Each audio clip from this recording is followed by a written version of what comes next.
Well, good morning. I'm Kevin O'Connor, and welcome back to Ask This Old House, where our experts are always out there in the field working on projects around your house. Good morning, Richard. Good morning. How you doing this morning? I'm doing fine, but Tom is a busy guy today. Later in the show, he's going to teach a homeowner how to install a basement window just like this. Later, he comes back here to the loft to teach us all about foam insulation. Wow, he is busy. He is. All right. Well, Roger's actually down in South Carolina, and he is mending some fences. Welcome to Charleston, South Carolina, an important southern port city full of old world charm. Cobblestone streets, gas lights, pre-Civil War architecture, and carriage rides. Wendy, I love your backyard. Thank you. And I also love palm trees like the one you have here. This is actually a palmetto tree. This is a South Carolina state tree. Palmetto. And this is a sweetgrass. If you ever see the ladies making the baskets on the side of the road, they use this to weave baskets. And used to be a lot more. I've got about half the amount I originally started with. My husband gets a little weed eater happy, and he's not sure what's plants and what's not. So When in doubt, cut it out. That's your his theory. backyard is wild. Look at that. Is that like a wetlands area back there? No, that's actually another lot that eventually be sold for a home. But we've got these nice bottle brush bushes behind us that grow probably about 10 feet tall, and hummingbirds love them. So that'll be your screen. Yeah, planting that'll be for our the future. screen. And in the corner, we have another little palmetto. This is actually a Washingtonian palm. There's lots of different kinds of palm trees. I give up.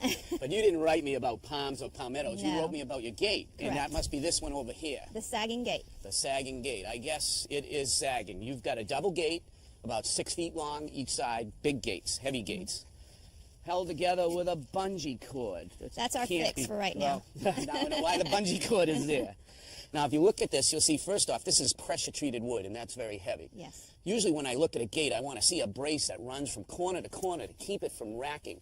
Here, though, I noticed that instead of that, they've used these metal brackets in each corner. And it looks pretty good. I mean, it hasn't racked at all, but it's definitely dipped to the middle. And I can see why if I look here at the post. You can see that the hinge is already pulled out from the post. Yes. The hinge isn't heavy enough for this, so we got to get something beefier, and it's all rusted. Correct. We can do way better than that. I hope so. Wendy, here's one of your old hinges. It's called a butt hinge. Now, it mounted in between the gate and the post, and every time the gate opened, it pulled on that hinge. Now, the hinge was mounted with these really small screws. You can see that it barely went through this 1x piece of stock and just got a little bit of the 4x4 post. Right. This post should support the gate. That's in there really well. So we need to get into that. So in order to do that, we're going to use what's called a butterfly Wow, hinge. that's a lot bigger. It is. It's going to mount so that we can drill right in and mount it tight to the post. So it's going to be on the face Yep. instead of the inside. And the face of the Okay. gate. And to mount it, we're going to use these lag screws. Wow. You can see the difference from the other Yeah, ones. quite a difference. And these are powder coated so they won't rust. Okay. Also, when they go in like this, they're going to be at an opposite angle to the gate, so they're not going to pull out, they're going to hold Okay. it. So let's get started by removing the rest of the old hinges. Great. All right, rather than work hunched down on the ground, we're going to be sophisticated today, and we're going to put this gate right up on the sawhorses. Now, I notice there's a broken picket here. What happened? Right, where that bungee was wrapped around it, too much pressure, it snapped it right off. I think what we'll do is we'll steal a picket from the back of the fence in your backyard and mount it on here, and it'll blend right in. Okay. Instead of putting a new one on. But what we really put this up here for is to mount the butterfly hinges. Now, these are going to sit just like this. How do you know how high or low on that? This line references Okay. the top of the post, so I want the butterfly to sit right there, mounted in the middle of the 2x4, and we'll get a good bite into the post. Okay. We're going to take and mark out where the lag screws are going to go. We're going to drill a pilot hole there and then mount the bracket. Okay. The reason we're drilling these pilot holes is so the lag screws won't split the wood when we put them in. Okay. Now, I put this piece of tape on to mark how deep I want you to drill the hole. I don't want you going all the way through the wood, just to that depth. Good? Okay.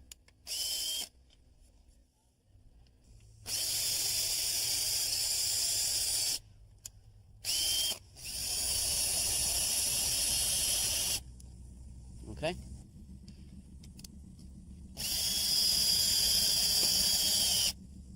All right, one more to go.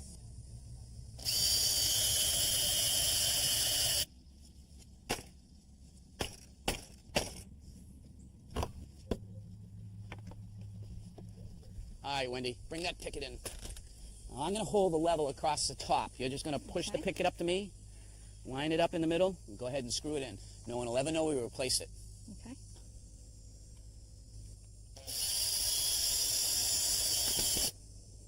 Got another screw? I do.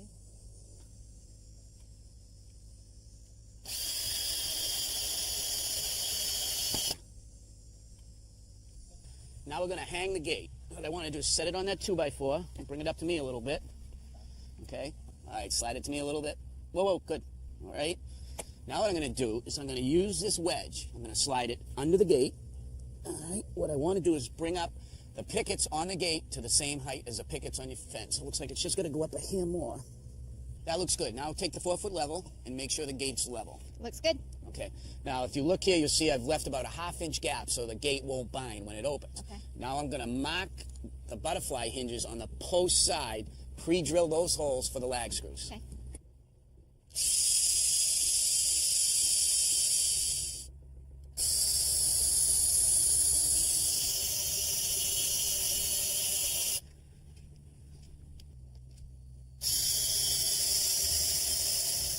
All right, now we're ready to hang the second gate. What I'm going to do is I'm going to use a wedge to raise this gate up because I want the picket on the second gate to be exactly the same height as the picket on the first gate, and that looks pretty good. The other thing is I want a space of about 1 inch consistently between the two gates so they open freely. Now I'm ready to set the hinges.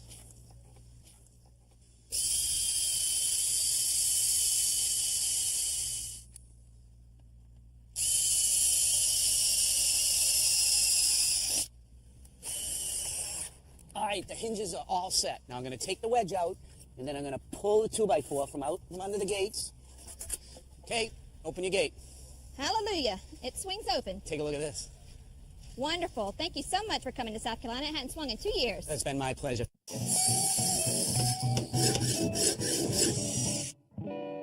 All right, guys, here we go. Now, this is actually very practical. I know you won't understand this. There's 3 different sizes, and each one has 2 pieces. All right, so I get it. This actually has 6 total parts there. Hey, it's my job to restate the obvious. Hey. What is it? That's all you got? Well, That's all I actually, got. my doctor recommended this. He prescribed it for me. You're a psychiatrist. No, my regular doctor. I've had carpal tunnel for years. But don't you have to do work to get carpal tunnel? Yeah, with repetitive motion, my fingers will actually go to sleep and tingle. Wouldn't you have carpal tunnel? Yeah, I could have. But this is actually a sling. And although it looks a little silly, I can rest my hands right here, and I can still eat. I can still play the piano. I can still wave. Doesn't look silly at all. Yeah. In case you guys haven't noticed, I've been on a diet. Oh, yeah? I didn't notice. Oh, you're so mean. I'm on a low-carb diet, no bread, and when you eat, you got to eat little bites and space them out. How's that working for you? Good. But this is what I use for my hot dog. I Yeah? slide the hot dog in here. I can take a little bite, put it in my back pocket. Oh, A couple that's hours nice. later, take it out, another bite, and to keep it clean, I use this to push the hot dog through. The hot dog diet. You ought to write a book. And do you know what this is for? No. Cocktail parties. Pigs in a blanket. Awful. That's Absolutely terrible. awful. Give me this thing. That's terrible. See, what you guys are not aware of is that it is tough all over. Oh, don't you know it? Oh, yeah, and downsizing. Everyone is downsizing, job sharing. For sure. Everywhere but one place. Where? The orchestra. Ah, 500 years, it's still 150 people, 4 hours long, right? Not anymore. Not with this guy right here. This, one guy, 3 jobs. Job right? sharing. Oh, yeah, job sharing. Piano player, fluter. it's fluted. And the drummer. Wow. Right? They're down to like 20 people, and if they could just get it down to 20 minutes, they might actually go. Hey, I said it was practical. That was And practical. that was terrible. Have you ever tried to fasten the top and the rings are never in the right place? Or those grommets pull out. That's right. All right, so simply attach this any way you want. You wrap the top around it, and you take the other piece and slide it over that. So it's like a fastener for the tarp? That's right. Now you can pull the top, tie it to a tree, make a little tent, cover the back of the pickup truck. This would be great in the fall. You can just take and drag leaves over to a pile. Exactly. They even make one with a handle on it. You can use it as a handle. Like, Richard, pick up this bag right Oh, I here. just couldn't. My hands. They would tingle. Forget it. I got the handle on it. I can pick it right up myself. Pretty cool. Today's project is about replacing a basement window. So over the past few years, I replaced these upper floor windows myself, and then I came to the basement. And this is the reason why I called you guys. What I don't understand is how to attach a window to this stone foundation. Well, there's a couple of tricks, Jim, but if you can install those windows up there, I know I can teach you how to install these windows. Well, I'm looking forward to learning. Tom, let me show you what's going on with these windows. Okay? They're difficult to open, they're difficult to close, and they leave gaps. Well, they got to be really drafty. There's a big gap there, but they're also single glazing. That's very inefficient. And the jambs are in pretty tough shape. Now, we could measure between the jambs and get a custom-made window to fit into this opening. But because your jambs are in such bad shape, we're actually going to install a whole new unit. And this is actually a stock size with its own jamb and insulated glass. And to install this window, we have to remove the entire unit.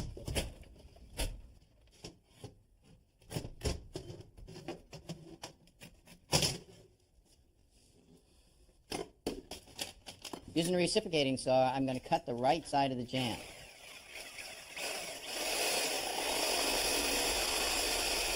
Then I'm going to cut the sill of the jamb. That will allow me to remove this corner. Then I can pry the jamb out of the opening.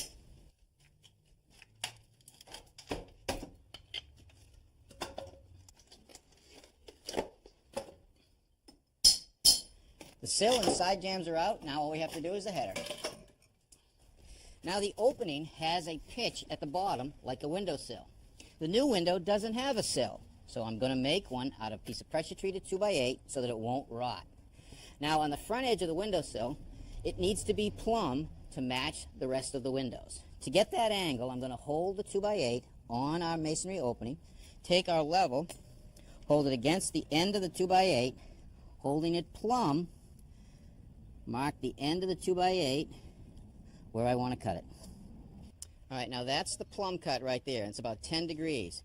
Now the next thing I want to do is I want to extend the line down the length of the sill so that I can rip it off. Now I'm going to set my saw at 10 degrees to match that angle and rip the edge.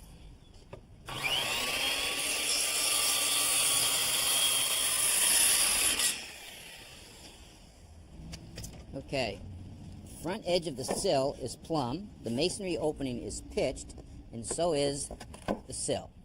Now I need a flat spot on the back part of the sill for the window to sit on. And to get that angle, I'm going to take my speed square, I'm going to hold it tight to the front edge, I'm going to hold it up about 1.5 inches because I want this leading edge to be pitched, and I'm going to mark the angle that I want to cut off, and remove this with my plane. To remove this material, I could use a hand plane or an electric plane. Guess which one I'm going to use.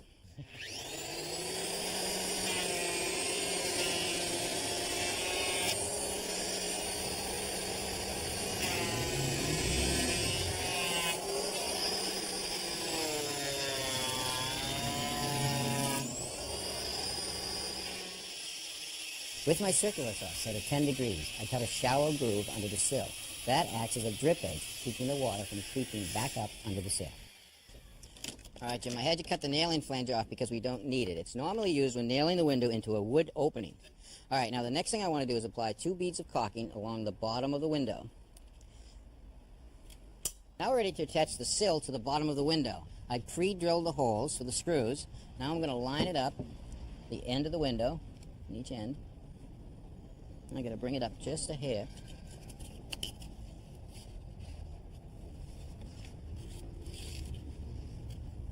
All right, Jim, if you want to put a screw in one of those holes, let's go this one first right there.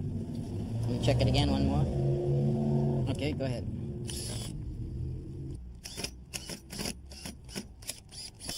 Good.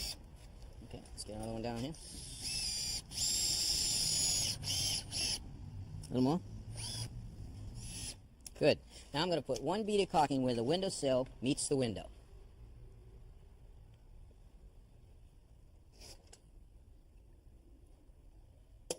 We're going to screw the top of the window to the underside of the mud sill, but the mud sill isn't level. It's actually lower on this side right here.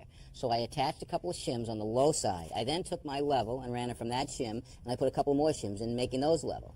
I then moved my level over to the next shim and applied those and make that level. So when I install the window will go in level. All right, I'll set the window in the opening, and you can screw it in place. Sounds good. And now I'm going to push it in a little bit, Jim. Okay. Now I'm going to have you start on your right side. All right, Jim, the right screw, right there, drive that one in. Now work it nice and easy because I don't want to strip it. Push hard, that's right.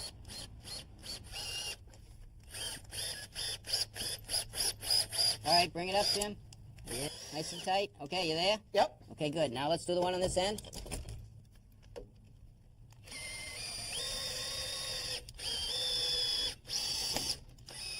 Yeah, that looks good. Okay. All right, now let's do the one in the middle.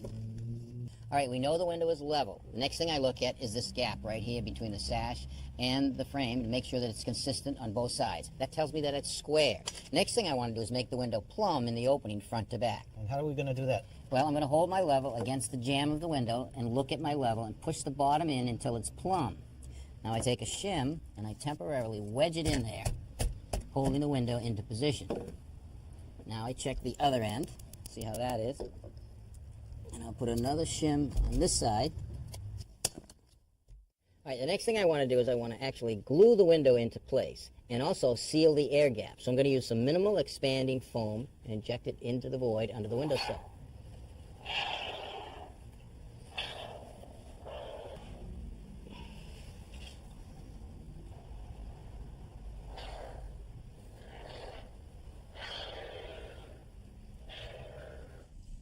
All right, Jim, once the foam dries, you can scrape off the excess using a wire brush. And to hide it, you can cover it up using some gray caulking made for masonry. That sounds good. All right, we foamed up the cracks on the inside, so it should be nice and tight. Now, I don't want you to open the window until all the foam dries. Now, you got 3 more windows to do in the house. You think you can handle it? You've been a good teacher, Tom. I think I can do it. All right, great. You know, we use that expanding foam to stop air infiltration, but you actually use it to help glue that window into place. When it expands, Richard, it actually expands enough to hold that window into place. It won't move. Yep. Now, when you're insulating around a window, you also want to make sure that you're using the right kind of foam. You know, I tell you, I go down the aisle in the home center, there must be 1,000 cans. How do you pick the right one? Well, actually, if you're doing a window or a door, you actually look for the can that says window or door on it. That's easy enough. Takes the guesswork out of it, doesn't it? Yep. All right, now when I'm filling that void between the window and the frame, I want to put a little bit in, not too much, but I want to get enough in there so it's all filled. Now, the idea of it is not to put too much of this foam in. And I don't want to use any other kind of foam because it will expand so much that it will lock the window and push this right over, and the window or door will not open. Have you actually seen it expand that much that it makes it shut? Many times. So for windows and doors, you want to have minimally expanding foam. Correct. All right, well, over here's a different situation. We have a mock-up of an outside wall, foundation, sill, and stud wall. Right. What about sealing that up? What do you use? All right, now the gap right here between the foundation and the sill, there's a lot of air that can get infiltrated through Absolutely. there. All right, cold air Air comes in in. and warm air out. What you do there is you actually use a gap and crack foam. That's pretty simple. You simply take it, shake the can up, turn it upside down, push it into the gap as far as you can get it, and squeeze out your foam. There you go. Push it in whenever you get to that spot where it's going to go in. Yeah. Fill that up whenever you end. Let it foam out. Yeah, good. All right, now I've got enough in there, and now I'll fill that gap. Now, let's say I had a break in the foundation where I had a big crack. Yeah. Then I would use one that says big cracks and gaps. Boy, I like the system. You So actually take the figured- guesswork right Yeah, out of it that's for right. you. All right. Well, what about up in the stud wall right here? You know, you've got these electrical outlets. How do you make sure those are airtight? There's always a draft through an electrical outlet. All right, now let's say I was framing a wall and I'm getting ready to put my fiberglass insulation in there. I'd cut the fiberglass insulation around the outlet, put it into place. But before I did that, I would put this insulation can right in back there, and I would spray foam right back Yep. there, and that will fill that gap, stop the drafts. All right, so that's all our infiltration out to the outside. But what about these holes now? Anytime you have an electrical outlet or electrical wire, a pipe or a duct, you got an issue with air coming up through the building or even fire coming up through. That's right. That's called fire blocking. When an electrician drills a hole, there's a void. I could simply take this foam, push it in there, and fill that void. Yeah. I do it at this level and every level Sure. to stop the flame spread. Yeah. All right. But they actually make a caulking, a foam caulking, that says fire blocking on it. All right, so what's the difference between that and the standard? Well, the only difference between this and the standard is this is a brighter color. The reason they have a brighter color is when I get my inspections, I ask for the inspector to come and look at the wall framing, for example. He's now looking to make sure that the wall is fire blocked or fire Gotcha. caulked. And he can see that bright color. So that's the only difference. Right. All right, so we've sealed up all the penetration of the building. What about a big opening like this at the rim trace? What do you do? Well, I wouldn't use the foam in a can. I would use something different. This is more of a professional product. It's a 2-part polyurethane foam that's sprayable. Now I see the 2 canisters, 2 hoses, and 1 gun. Right, and you can get it from a insulating contractor, or you can even get it online. So what does this cost? This costs about $350. It's not cheap, but you can do a lot of area. Now I'm simply going to spray it in the bag.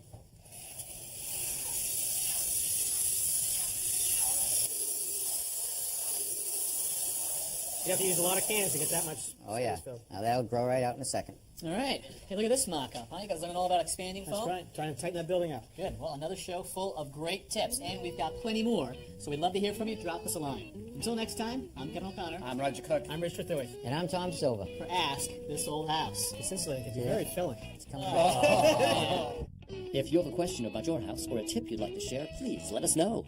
Visit our website, pbs.org, for expert advice, step-by-step videos, and much more.